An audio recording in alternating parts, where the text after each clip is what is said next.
여러분, 한번 상상해 보세요. 당신이 해외에서 억울하게 마약 소지 혐의를 딱 뒤집어 쓴 겁니다. 와, 상상만 해도 진짜 끔찍하네요. 그렇죠. 말도 안 되는 감옥에 갇혀서 제대로 된 재판도 없이 1년 동안 지옥 같은 시간을 보냅니다. 그러다 기적적으로 풀려나서 한국으로 딱 돌아왔는데 우리 법원이 이렇게 말하는 거예요. 당신이 그 해외 수용소에서 억울하게 보낸 1년은 우리 법적으로는 완전히 없는 시간입니다. 참 진짜 기가 막히는 상황이죠. 네, 오늘 우리가 파헤칠 자료들이 바로 이런 소름 돋는 현실을 담고 있습니다. 특정 국가에서 유독 한국인만을 정밀하게 사냥하는 합법을 가장한 폭력, 이른바 그 보이지 않는 범죄의 설계도에 대한 아주 차가운 수사 보고서들이죠. 네. 오늘 살펴볼 자료들은 정말 방대하고 또 객관적입니다. 방송 듣고 계신 여러분도 뉴스를 통해서 간간히 접해보셨을 텐데요.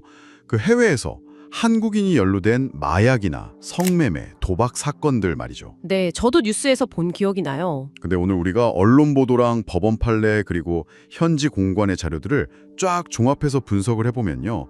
이게 결코 우연히 일어난 개별 사건들이 아니라는 걸 알 수 있습니다. 우연이 아니다. 네, 철저하게 계산된 비즈니스 모델, 즉 설계도가 존재한다는 거죠. 오늘 이 딥다이브에서는 감정적인 분노는 잠시 내려놓고 아주 냉정하고 객관적인 관점에서 이 범죄자들의 비즈니스 모델을 완전히 해체해 볼 겁니다. 좋습니다. 사실 우리가 보통 여행지 가면 소매치기 조심해라, 바가지 조심해라 이 정도 생각하잖아요. 네, 보통은 그렇죠. 그런데 오늘 다룰 이 셀럽 범죄는 차원이 아예 다릅니다. 말 그대로 누군가 나를 범죄자로 완전히 세팅해버리는 거니까요. 전문가님, 도대체 이 설계도는 어떻게 작동을 시작하는 건가요? 단계는 바로 낚시, 즉 신뢰에 미끼를 던지는 단계죠. 신뢰의 미끼요? 네, 여기서 가장 중요한 포인트는 우발성의 배제입니다. 우발성이 없다는 건 길 가다 우연히 만난 사람을 무작위로 노리는 게 아니라는 뜻인가요? 네, 정확합니다. 박용식 씨의 사건이나 최 씨의 사례를 보면 패턴이 완전히 똑같아요. 범죄자들이 그 인터넷 구직 사이트에 통역 요원을 구한다, 이렇게 글을 올리거든요. 아, 구직 사이트요? 네, 아니면 좋은 사업 파트너가 될 수 있겠다 하면서 접근해서 피해자를 필리핀으로 직접 초대합니다. 대상자가 제일 절실하게 원하고 그래서 의심을 쉽게 거둘 수 있는 그 신뢰 영역을 파고드는 거죠. 아, 그러니까 스스로 제 발로 덫을 향해 걸어 들어오게 만드는 거네요? 맞습니다. 듣고 보니 진짜 그러네요. 길에서 낯선 사람이 다가가면 누구나 경계하잖아요. 근데 내가 지원한 회사의 면접관이거나 나한테 막 투자를 제안하는 파트너라면 경계심이 완전히 무너지죠. 그렇죠. 무장해제가 되는 겁니다. 이건 약간 뱀파이어가 집주인 초대를 받아야만 집 안으로 들어올 수 있는 것처럼 철저하게 피해자의 동의를 얻어내서 올가매는 거군요. 그럼 이렇게 덫으로 걸어 들어온 피해자한테 두 번째 단계, 그 설계는 어떻게 진행되나요? 이 두 번째 단계부터는 디테일이 정말 경악스럽습니다. 증거 조작과 연출의 단계인데요. 아까 말씀드린 박 씨 사건을 보면 강 씨라는 한국인 여성이 모든 세팅을 지휘합니다. 한국인 여성이요? 세상에. 네, 이 여성이 14살 필리핀 소녀 로슬린을 직접 동원하고요. 피해자가 머물 호텔방을 자기가 예약하고 결제까지 싹 다 합니다. 와, 진짜 치밀하네요. 그리고는 로슬린한테 경찰서로 가서 저 한국 남자에게 성폭행을 당했다, 이렇게 진술하라고 지시를 하죠. 잠깐만요. 그러니까 경찰에 신고하는 과정까지 전부 다 그 한국인 여성이 기획한 대본대로 움직였다는 거잖아요. 아니, 혼자서 이런 일을 꾸미는 게 가능한가요? 혼자가 아닙니다. 이 설계도의 핵심은 현지 공권력과의 결탁이에요. 경찰이랑 한패라는 건가요? 네, 필리핀 북부 클락공항의 사례를 한번 볼까요? 사업 논의하자던 지인이랑 헤어져서 귀국하려던 A씨 가방에서 갑자기 권총이랑 실탄, 마약이 나옵니다. 아, 이게 그 유명한 던지기 수법이군요. 맞습니다. 몰래 집어넣는 거죠. 근데 더 충격적인 건 세부시에서 발생한 NBI, 즉 국가수사국 관련 사건이에요. 아, 저도 그 자료 읽고 진짜 제 눈을 의심했습니다. 아니, 수사관들이 딱 들이닥쳐서는 완전 어리둥절해하는 피해자 컴퓨터에다가 자기들이 직접 불법 도박 사이트를 켜놓잖아요. 네, 그리고는 사진을 딱 찍죠. 공권력이 직접 조작극 세트장을 꾸미고 피해자를 주연 배우로 그냥 앉혀버리는 겁니다. 와, 진짜 무섭네요. 이렇게 물리적, 법적으로 범죄 요건을 완벽하게 세팅해버리면 피해자는 꼼짝없는 현행범이 되는 거고요. 그리고 즉시 세 번째 단계, 그 범죄자들의 진짜 목적인 수학의 시간으로 넘어갑니다. 그 수억이라는 게 결국 돈이겠죠? 네, 맞습니다. 박 씨 사건 자료 보니까 유치장에 갇혀서 막 벌벌 떨고 있는 피해자 앞에 갑자기 웬 구원자가 등장을 해요. 네, 근데 놀랍게도 그게 아까 그 세트장 기획했던 강 씨였잖아요. 맞아요. 본인을 무슨 변호사나 통역사라고 소개하면서 다가옵니다. 그러고는 필리핀에서 미성년자 성폭행은 종신형이다. 감옥에서 평생 썩고 싶지 않으면 5억 원을 내라. 이러면서 합의를 종용하죠. 와, 진짜 이게 고폰의 동물을 헌주려는 완박한 메커니즘이네요. 그렇습니다. 범죄자들은 그 낯선 외국의 사법체계 속에서 말도 안 통하는 유치장 안에서 피해자가 느끼는 극도의 절망감을 뼛속까지 이해하고 있는 거예요. 가장 끔찍한 절망을 져놓고 자기가 동화줄 내려주는 척 하는 거네요? 네, 피해자 입장에서는 그 동화줄이 뭐 썩은 줄인지 나를 절벽에서 민 사람이 던져준 건지 그런 걸 판단할 이성적인 여유가 아예 없는 거죠. 진짜 악랄합니다. 나를 수렁에 빠뜨린 사람이 나를 구해주는 척 전 재산을 다 뜯어내는 구조라니. 근데 전문가님, 여기서 당연하게 드는 의문이 하나 있습니다. 어떤 부분이죠? 필리핀이 세계적인 관광지잖아요. 미국인도 있고 중국인, 일본인, 전 세계 사람들이 다 오는데 왜 이 정교한 설계도의 타겟은 유독 한국인인 겁니까? 위키트리 보도자료를 보면요. 그 질문에 대한 아주 차갑고 현실적인 분석이 나옵니다. 바로 범죄 조직의 리스크 계산법 때문이죠. 리스크 계산법이요? 이 사람들은 그냥 뒷골목 좀도둑이 아니에요. 기업처럼 비용, 수익, 그리고 리스크를 철저히 따집니다. 만약에 미국이나 중국, 일본 관광객한테 이런 짓을 벌였다. 당장 현지 자국 대사관이랑 정부 차원에서 막강한 외교적 압박이 들어오거든요. 아, 보복 조치가 엄청나겠죠? 네, 범죄자들 입장에서는 수입에 비해서 감당해야 할 리스크가 너무너무 큰 겁니다. 아, 그래서 상대적으로 리스크가 적은 한국인을 노린다. 솔직히 한국인 입장에서는 이거 되게 자존심 상하고 화나는 이야기거든요. 우리가 동네복도 아니고요. 왜 한국인의 리스크가 낮다고 판단하는 걸까요? 한국인의 특성을 범죄에 역이용하는 겁니다. 한국 사람들은 막 직장이나 사업 때문에 일정이 엄청 쫓기잖아요. 아, 빨리 돌아가야 하니까. 네. 그래서 현지에서 억울한 일에 휘말려도 일단 어떻게든 돈으로 합의 보고 빨리 귀국하려는 경향이 강합니다. 범죄자들은 한국인은 돈 뜯어내고 귀국시켜버리면 현지 수사는 어차피 흐지부지 된다. 이걸 경험적으로 아는 거죠. 와, 진짜 치밀하네요. 그래서 현지 범죄자들이나 부패 경찰들 사이에서 한국인을 지칭하는 은어가 하나 있어요. 마살라 코리안이라고. 마살라 코리안이요? 그게 무슨 뜻이죠? 직역하면 맛있는 한국인이라는 뜻인데요. 실질적으로는 쉽게 요리할 수 있고 뒷찰은 없는데 돈은 엄청 많은 호구, 이런 멸칭에 가깝습니다. 리스크는 낮고 수익은 제일 높은 최적의 표적인 셈이죠. 진짜 기가 막힙니다. 근데 전문가님, 제가 자료 보면서 제일 충격받았던 건 따로 있어요. 이 마살라 코리안, 요리하는 주동자들 있잖아요. 범죄 조직 브레인 역할 하는 사람들 중에 한국인이 너무 많다는 거예요. 네, 씁쓸하지만 사실입니다. 같은 민족이라는 신뢰를 미끼로 쓴다는 게 저는 진짜 너무 끔찍하더라고요. 맞습니다. 한인이 한인을 노리는 사기 수법 자료를 보면요. 이들이 가짜 신뢰를 어떻게 만드는지 그 기법이 아주 낱낱이 드러납니다. 네, 어떤 식이죠? 필리핀에서 중장비 매매나 환전 사기 치는 건 기본이고요. 대법원 판례로 남은 필리핀 지휘과장 사기 사건, 이걸 보면 수법이 정말 정교해요. 피고인이 현지에서 자기 지위랑 재력을 막 엄청나게 부풀려서 피해자한테 1억 원 상당을 뜯어낸 사건이죠. 저도 그 전월세 보증금 사기 판결문 봤거든요. 그 한국인 총책이 가짜 임대인, 가짜 임차인, 이른바 더미들을 내세우잖아요. 맞아요. 철저하게 연극을 하는 거죠. 네, 이 더미들을 배우처럼 쫙 앉혀놓고 가짜 계약서 쓴 다음에 금융기관에서 대출금까지 가로채는 방식이더라고요.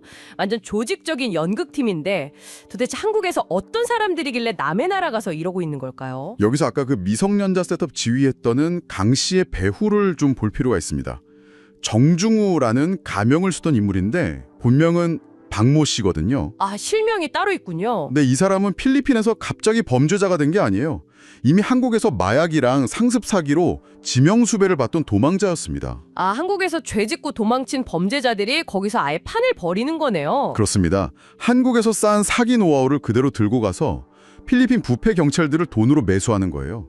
그리고 하수인으로 부리는 거죠. 와, 진짜 악질이네요. 네, 언어 안 통하고 현지 사정 어두운 한국 여행객이나 교민들을 다시 먹잇감으로 삼는 기생구조를 만든 겁니다. 가장 악질적인 수출형 범죄인 거죠. 네, 여기까지 들으시면 아마 청취자 여러분도 저랑 되게 비슷한 답답함을 느끼실 거예요. 아니, 아무리 셋업 당했어도 변호사 선임하고 영사관 도움 받아서 끝까지 무죄 다투면 되는 거 아닌가. 네, 다들 그렇게 생각하시죠. 왜 5억씩이나 주면서 덜컥 합의를 해주냐는 의문이 들잖아요. 근데 우리가 검토한 세 번째 자료, 그 필리핀 수용소 실태를 보면 왜 합의서에 도장 찍을 수밖에 없는지 아주 처참한 진실이 드러납니다. 네, 오늘 분석에서 사실 이 부분이 제일 무거운 내용일 텐데요. 오마이뉴스에 보도됐던 실제 사례 두 건을 보죠.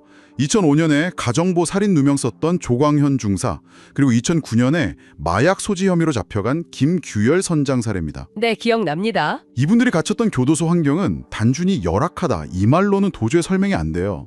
맞아요. 자료에 묘사된 거 보니까 정말 인간이 살 곳이 아니더라고요.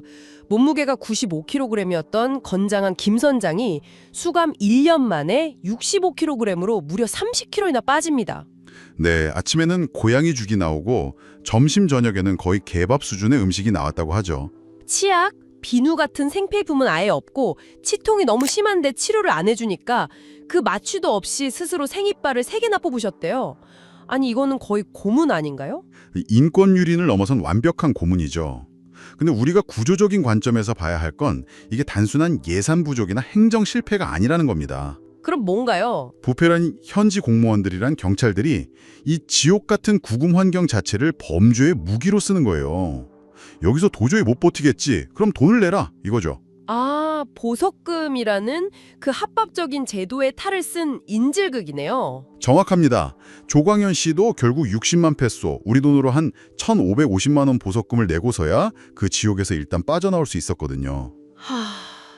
이 대목에서 진짜 제일 화나는 건 우리 정부 대응입니다. 조광현 씨 기록 보면 그 1년 동안 갇혀있는 자국맨을 위해서 대사관 영사가 찾아온 게 명절 때 딱 2번이에요. 네, 참 씁쓸한 현실이죠. 와서 라면 한 박스 딱 던져주고 10분 면담하고 간 게 전부라는 건데 김 선장 경우도 크게 다르지 않았고요. 도대체 외교부나 경찰은 왜 적극적으로 구출을 못하는 겁니까? 직무유기 아닌가요? 감정적으로는 충분히 분통 터지는 일이죠. 근데 아주 차가운 국제법의 현실을 보셔야 합니다. 외교부 입장에서는 타국 사법 절차에 자국 정부가 물리적으로 개입하는 게 심각한 주권 침해가 되거든요. 아, 주권 침해요. 네, 한국 경찰이 현지에 파견된 코리안 데스크 조직이 있긴 한데 이분들한테는 필리핀 내에서 직접 수사하거나 체포할 권한이 아예 없습니다. 권한이 없다고요? 네, 모든 건 현지 수사기관의 협조를 얻어야만 가능해요. 범죄자들은 이 외교적 관할권의 한계, 그러니까 우리 공권력 손발이 묶여있다는 사실을 자기들 설계도에 완벽하게 포함시켜 놓은 겁니다. 결국 피해자 혼자서 그 지옥에서 다 버텨야 한다는 거네요. 근데 전문가님, 제가 오프닝에서 언급했던 그 기가 막힌 법적인 맹점 있잖아요. 아, 네, 그 부분 말씀이시군요. 그렇게 억울하게 수용소에서 몇 년을 썩다가 어떻게든 한국으로 딱 돌아왔다. 그럼 그 고통의 시간은 보상받을 길이 없는 건가요? 우리 대법원 판례 자료를 보면 아주 차가운 법리적 해석이 나옵니다. 결론부터 말씀드리면요. 외국 수용소에서 미결수 상태로 갇혀있던 시간은 한국 형기에 단 하루도 포함되지 않습니다. 아니, 우리 형법에 그 외국에서 형 살고 오면 감안해준다는 조항이 있지 않나요? 형법 제7조 말씀이시군요. 네, 외국에서 형이 집행된 사람은 그 기관을 산입한다는 조항이 있기는 합니다. 그럼 빼줘야 하는 거 아닌가요? 언뜻 보면 구제해 줄 것 같죠. 근데 대법원은 이 조항 적용을 외국 법원의 유죄 판결에 따라서 실제 형이 집행된 경우 이걸로만 아주 엄격하게 제한을 합니다. 아, 그러니까 셋업 피해자들처럼 정식 재판도 못 받고 그냥 유치장이나 수용소에 대기했던 미결구금 기간은 법적으로 집행된 형이 아니니까 안 쳐주겠다는 거군요. 바로 그겁니다. 국가 간 사법체계가 충돌하면서 만들어진 아주 치명적인 사각지대죠. 와, 진짜 미치겠네요. 셋업 범죄자들은 피해자한테 이 현실을 딱 귓가에 속삭이는 거예요. 억울하냐? 그럼 여기서 재판 열릴 때까지 몇 년이든 버텨봐라. 어차피 한국 가도 그 시간 안 쳐준다. 아, 미치겠네요, 진짜. 네, 그냥 깔끔하게 5억 내고 오늘 저녁 비행기 타고 집에 가라. 이렇게 악마적인 유혹을 하는데 이걸 거절할 수 있는 사람이 과연 몇이나 될까요? 진짜 숨막히는 설계도네요. 여기까지 들으신 분들이라면 아마 필리핀 근처에는 얼씬도 하지 말아야겠다 이렇게 생각하실 것 같아요. 전문가님, 우리는 이 공포를 어떻게 받아들여야 할까요? 무조건 안 가는 게 답인가요? 과장된 공포랑 실제 하는 위험은 철저히 분리해서 봐야 합니다. 예를 들어서 아까 공항 검색대 가방에 총알 몰래 넣는 탄인발라 수법 있죠? 네, 총알 넣는 거요. 이거는 과거 두테르테론권 이후로 집중 단속을 해서 지금은 거의 근절이 됐어요. 무조건적인 공포에 사로잡힐 필요는 없다는 뜻이죠. 아, 다행이네요. 하지만 진화하는 범죄의 덫은 일상 곳곳에 도사리고 있습니다. 그래서 지금부터 수사 자료랑 현지 공관 가이드를 바탕으로 여러분 안전을 지켜줄 실전 팩트 체크리스트 5가지를 정리해드리겠습니다. 자, 펜 들고 적으셔야 할 시간입니다. 첫 번째 체크리스트는 증거물 접촉 절대 금지입니다. 이건 어떤 상황인가요? 길 걷거나 숙소에 있는데 갑자기 현지 경찰이 나타나서 가방 열어보라고 합니다. 그러더니 거기서 총알이나 마약 든 비닐봉지를 쓱 꺼내 보이죠. 진짜 황당하겠네요. 이때 대부분 한국인들은 억울하고 황당하니까 무의식적으로 이게 뭡니까? 내 거 아닙니다 이러면서 그 물건을 막 뺏으려 하거나 손으로 만지려고 하거든요. 저라도 본능적으로 확인하려고 만질 것 같은데요. 그게 위험한가요? 절대 무슨 일이 있어도 그 물건에 손대면 안 됩니다. 그 물건에 당신 지문이 묻는 순간 놈들이 쓴 대본이 완벽한 법적 증거력을 갖게 되는 거예요. 물리적인 셋업이 완성되는 거죠. 아, 지문이 묻으니까요. 네, 무조건 뒷짐을 딱 지고 절대 손대지 않은 상태에서 대사관이나 변호사 올 때까지 버텨야 합니다. 내 결백 증명하려는 본능적인 행동이 오히려 나를 올가매는 거군요.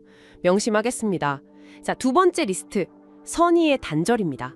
이건 약간 씁쓸한 내용이죠. 네, 영화 집으로 가는 길 모티브된 그 프랑스 조봉행 사건 떠올려 보시면 됩니다. 공항이나 길에서 노약자나 임산부가 무거운 짐 들고 와서 잠시만 들어달라 부탁할 때 엄청 냉정하게 거절하셔야 해요. 아무리 좋은 마음으로 들어줬다 해도 가방에 마약 있으면 현행범 되는 거니까요. 내 집 아니라는 별명 절대 안 통한다는 거 기억해야겠습니다. 세 번째는 밤거리와 유흥의 위험성이네요. 이건 뭐 나무위키나 세부공간자라고 다 공통으로 경고하는 건데요.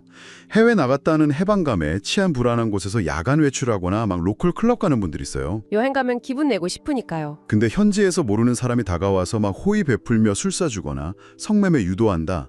이건 우연한 행운이 아니라 100% 미성년자 강간 셋업 미끼라고 보셔야 합니다. 100% 미끼다. 본인이 이런 불법 유흥 즐기려다 덫에 걸린 경우엔 외교부나 현지 경찰도 도와줄 명분이 아예 없어요. 네, 누가 갑자기 호의를 베풀면 내 매력에 빠진 게 아니라 내 통장 잔고 계산하고 있다는 거 명심해야겠습니다.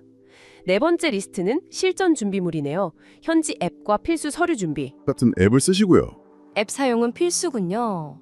필수 서류는요? 필리핀 입국할 때 불법 체류 의심 피하려면 왕복 항공권이랑 이트래블 QR코드 요구하거든요. 인터넷 안 되거나 폰 분실할 거 대비해서 무조건 종이로 출력해서 여권이랑 따로 갖고 다니셔야 합니다.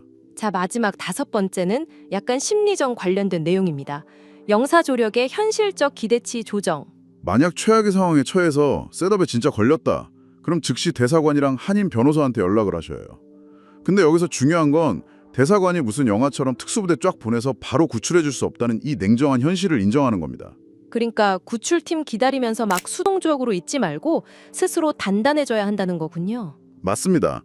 범죄자들 아킬레스건은 결국 시간과 리스크거든요. 걔네들은 단신이 한국 돌아가는 비행기 놓칠까 봐 엄청 조급해하면서 합의금 딱 던지고 가기만을 기다립니다.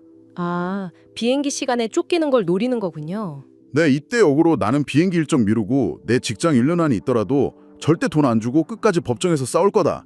이런 아주 강경하고 단호한 태도를 보여야 합니다. 버티는 거네요. 네, 피해자가 지독하게 버티면 걔네들 입장에서는 이마살라 코리안이 갑자기 소화시키기 너무 힘든 불량식품으로 변하는 거예요.